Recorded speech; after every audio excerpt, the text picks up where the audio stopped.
ఇదివరకు ఎంఆర్పిఎస్ వాళ్ళని సంతృప్తిపరచడానికి అప్పుడు ఎస్సీల్లో ఓట్లు వాస్తవంగా మాలామాదిగా ఇద్దరు కూడా ఓట్లు వేస్తున్నారు కదా కాంగ్రెస్కి, వాళ్ళని చీల్చడానికి ఎట్లాంటి ప్రయత్నం చేశారు. మాదిగ సామాజిక వర్గానికి సంబంధించి ఏది వర్గీకరణ అని చెప్పి ఆ తర్వాత ఇక్కడ బిల్లు పెట్టారు, కేంద్రంలో అవ్వలేదన్నారు, సుప్రీంకోర్టు దాకా వెళ్ళారు, కోర్టు కూడా కొట్టేసింది. కాబట్టి మేము చేయగలిగింది చేశాం కదా అనినే నడిచింది. అదే మొన్న సుప్రీంకోర్టు ఓకే చెప్పింది, కేంద్రం ఇచ్చింది. అప్పుడు మరి చేశారు ఇక్కడ మాదిగలకు సంబంధించిన రిజర్వేషన్ ఎందుకని చేయలేదు? అది జిల్లాల వారి అన్నారు. అంతకుముందు మీరు వర్గీకరణ ఏమన్నారు? డైరెక్ట్ అన్నారు. 2 తెలుగు రాష్ట్రాలు, ఇది ఒకటి రెమిటైజేషన్.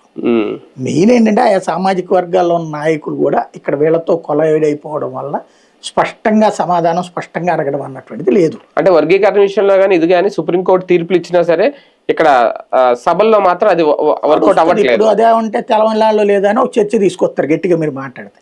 తమిళనాడుది కూడా సుప్రీంకోర్టు స్క్రూటినీలో ఉంది కాబట్టి తర్వాత ఎవడు మళ్ళీ దానికి ఆర్గ్యుమెంట్కి వెళ్ళలేదు, అందుకనే ఆగిపోయింది. రిజర్వేషన్స్ పెద్ద ఇష్యూ. అంటే సుప్రీం చెప్పేస్తుంది కదా ఇప్పుడు ఏబిసిడి మీరు విభజించుకోండి వర్గీకరణ దాటద్దు అని చెప్పిందండి. అంటే మరి తమిళనాడుది ఎట్టుంది అంటారు, తమిళనాడులో ఉంది.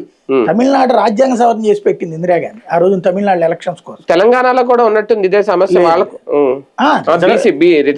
అన్నది కావాలన్నది ఉంది, కొట్టేసింది కదా. మళ్ళీ 50% లోపే చేశారు కదా మొన్న కూడా. అవును అవును. ఇప్పుడు వీళ్ళు ఏం చేస్తారంటే వీళ్ళ ఉద్దేశం నాకు అర్థమైనంత వరకు 34 అని చెప్పేసి అసెంబ్లీ దీని ప్రకారం